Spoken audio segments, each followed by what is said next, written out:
بصورة جيدة. المدرب لورانزو حتى هذه اللحظة بالنسبة له تأتي الرياح كما لا تشتهي السفن.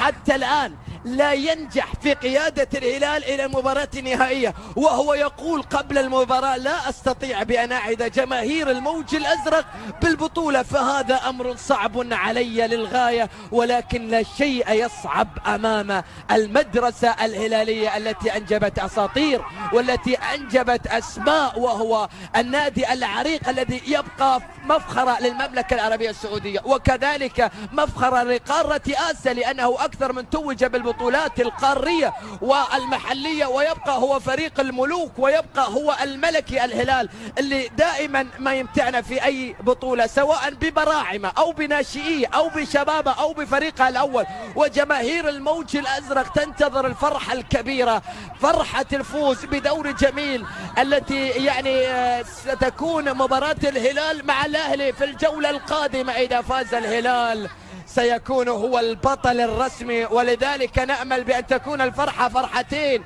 من خلال هذه البطولة. عبدان يسقط